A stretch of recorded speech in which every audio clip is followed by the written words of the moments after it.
he's a comedy icon, So Yeah, I think in the UK, I mean, to me and like all my peers and friends in bands, or everyone who's in their 30s basically or older, Steve Coogan and Ricky Gervais, when we were, in our late teens and early 20s, were they they were. were everything, and still so many people that were, British guys that we tour with, crew guys, other bands that they sort of still communicate in Partridge isms and David Brent isms. Yeah, and probably Mighty Boosh as well.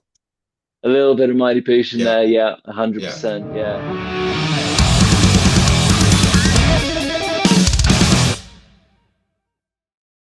Hey Dan, how you going? Hey Dan, how are you going? I'm good, thanks, mate. Um, cool. So we're here basically to talk about the tour and everything that's come this year. It's been a massive year for you guys. Yeah. You're escaping the UK winter to come down here for summer in a few weeks hmm to play down here. Are you looking forward to that? Yeah.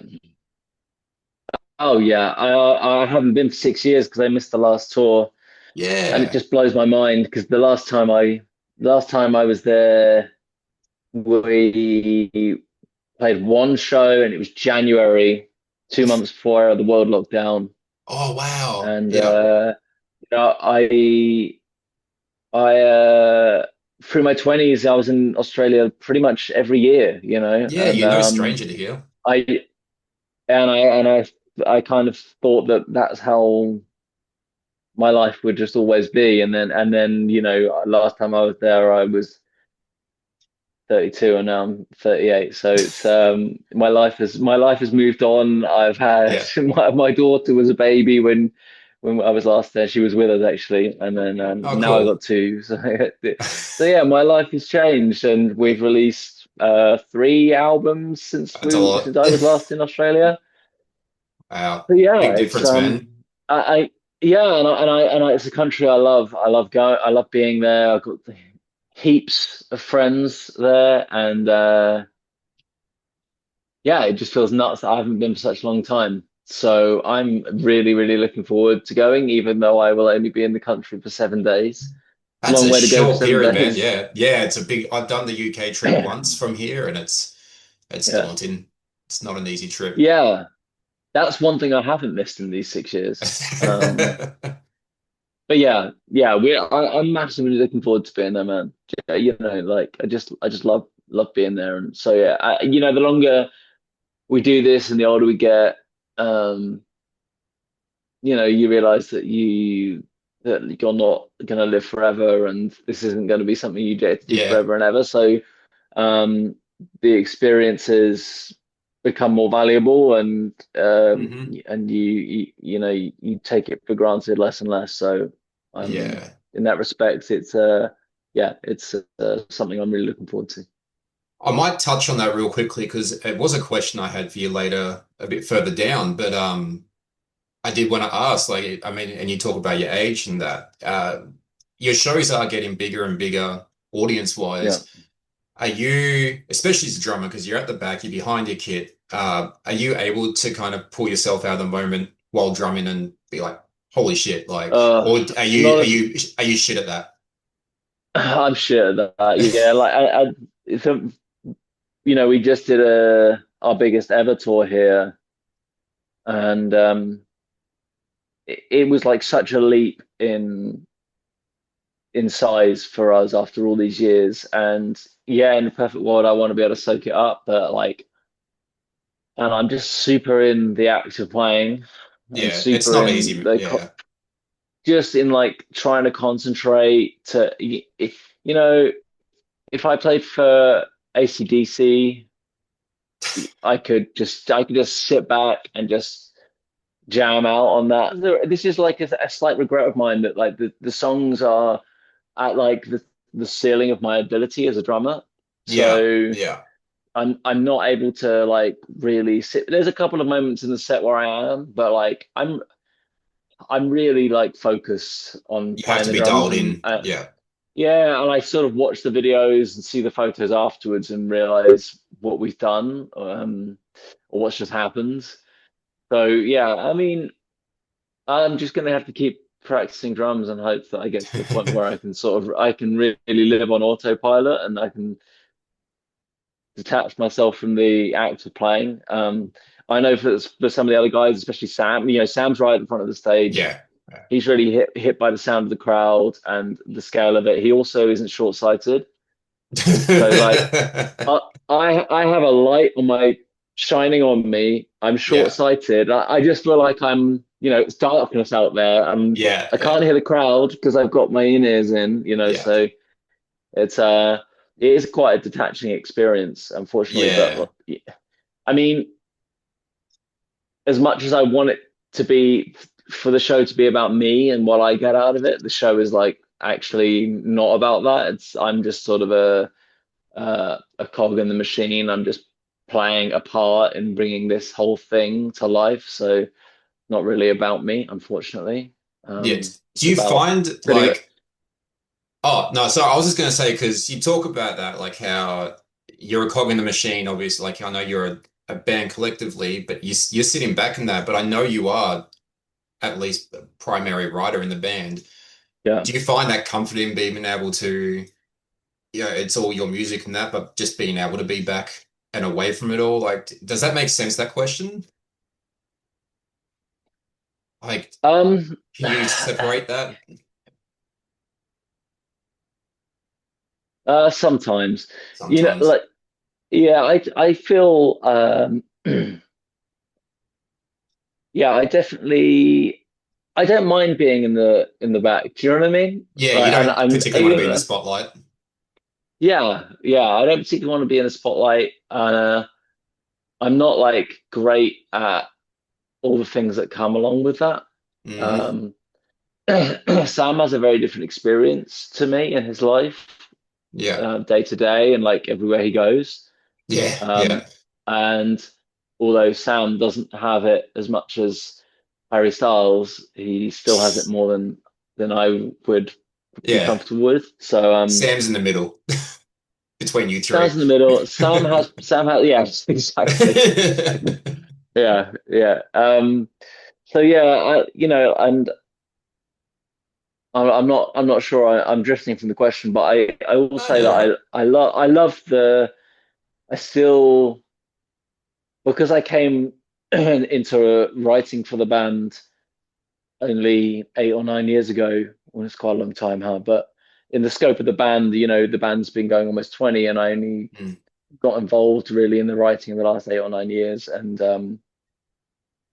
I still get a kick out of, hearing the crowd sing something I've written or words Yeah, I've written, like that'd that's be still, incredible. yeah, it's still a pit. I still pinch myself Oh God, um, yeah, you would. when those moments come. Uh, but only in the moments where like I'm not playing drums, because then it's just going in my head. Yeah, I can imagine.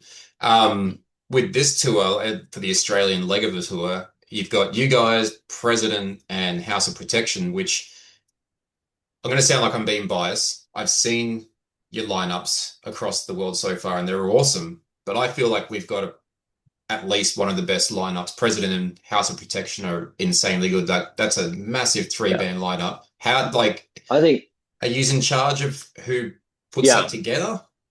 yeah, yeah. I think the lineup was my idea, maybe, or maybe Nice. Sam will see this and be like, no, it was my idea, but I think it was my idea. Um, yeah, I think it's a funny one because obviously between the two bands, it's just three EPs between the two supports. They've just got three EPs out. Yeah. And so when we proposed this lineup, I think the promoter felt that we needed um, maybe some more established artists, not to throw the promoter under the bus because they are our partners. Yeah, But yeah, yeah. understandably, it's the venues are you know not crazy massive, but also not tiny. And I think I actually our last. I'm going to be completely candid. Our last tour in Australia didn't do so well for whatever reason. we were just yeah, I think in a moment, yeah, a bit of a lull for the band, and we Yeah. obviously managed to turn that around. But we felt we knew we were confident, this tour will be different, and sales have proven so.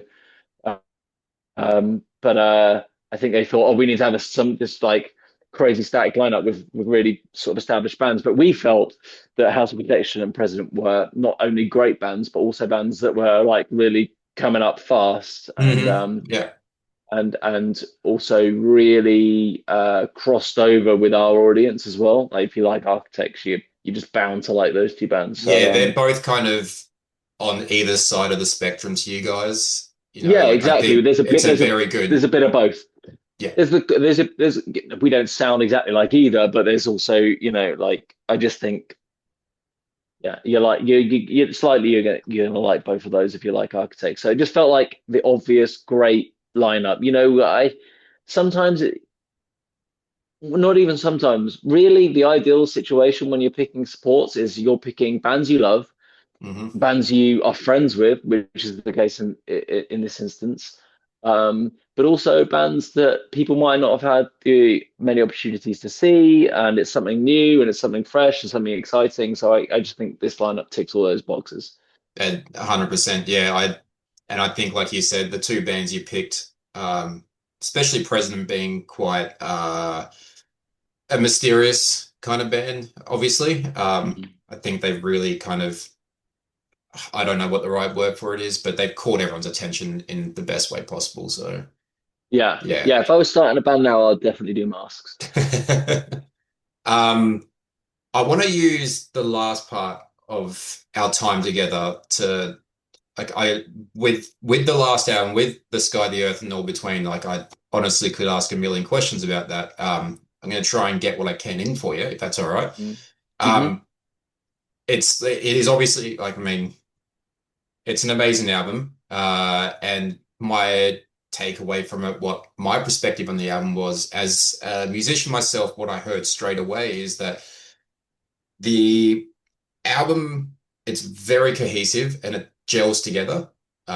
Hmm. Or the heavy stuff doesn't dictate the melodic stuff and vice versa. It's Hmm. all very fluid.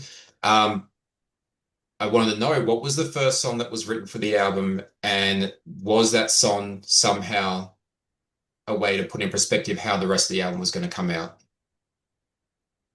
Well, the first song was Seeing Red, which came out like a long time, maybe just over a year before the record, right? And Okay, that was yeah. the first song we had written. And that was before Jordan really became involved. Okay, Um, he heard it, but me and Sam wrote it, and we hadn't got in the room with Jordan yet. And so the first song that we then wrote when we got with Jordan, we got in the studio with Jordan maybe 2 or 3 months after Seeing Red was released, and we wrote Curse was the okay, first song yeah. we wrote with him. Yeah. Both those songs Um, definitely uh don't mean to use we the were off to word a good. again, but We were. gel with It was a good yeah, start. yeah, It was a it good gels with the start. rest of the album perfectly, yeah. I definitely after Classic Symptoms of a Broken Spirit, we definitely felt like, like I mentioned earlier in this chat, our Australian tour didn't do so. It did okay, but we had been on this upward trajectory for years, and then we suddenly weren't on that trajectory for a minute. And Okay, yeah. I think we recognized that, um, we just needed to up our game, and we needed to raise the bar. And Seeing Red was definitely like the first song where we felt like, oh, we had hit a level that we were really happy with. Obviously we had Yeah. had some big songs in the past. Specifically, I would say Animals and Doomsday were massive, Yeah. both Yeah. massive songs for us. Um, and then it just became we just changed our attitude where it was like we just need to be consistently hitting that level, or trying to surpass it. The song needs to, like, it needs to grab people. It needs to be memorable for as many reasons as we can possibly make. And so we got that with Seeing Red, and we felt like, okay, cool, we've got this thing here that's gonna really really grab people's attention. And that was where we set the bar really, Okay, this is Yeah, the no, level. Now the album needs to hit that. yeah, I think yeah. Now that you say that was the first song on top of Curse, I think yeah, I can 100% hear it. Like it definitely did help the album become what it was. Yeah. I will ask with Jordan Fish, for those who don't know, Jordan Fish, obviously famous from mostly from Bring Me the Horizon, now an incredible producer and just smashing it out there. Um, Mhm. Couple of quick questions on him in relation to you guys. With him having asked you to record the album, I've heard you say that. It might be an obvious answer, but how does the environment, the comfort, the pressure, and all that of recording change when you're recording with a friend and on top of that, someone who's actually personally approached you? Like, do you feel the pressure just completely go, or is there still that pressure? Oh, there's still pressure. There's always pressure. Yeah. But I mean, in the moment when you're writing, like it's mostly when you're in that collaborative environment, and I write a lot just on my own. Unfortunately, I live really far away from Sam, and we can't always get together, and so I'm often working on my own, which is not my preferred situation. When you're in the room with other people and you're working, it's like once you hit the flow, it's just it's a joyful, fun experience, Yeah. and Yeah. like stressful at times because I don't know, like that. It's I find it extremely draining to be in that environment because you take the songs to bed with you. You wake up in the night thinking about them. Yeah. It sounds daft, and anyone who works in a hospital or drives an ambulance that might be listening to this might think I should shut the fuck up.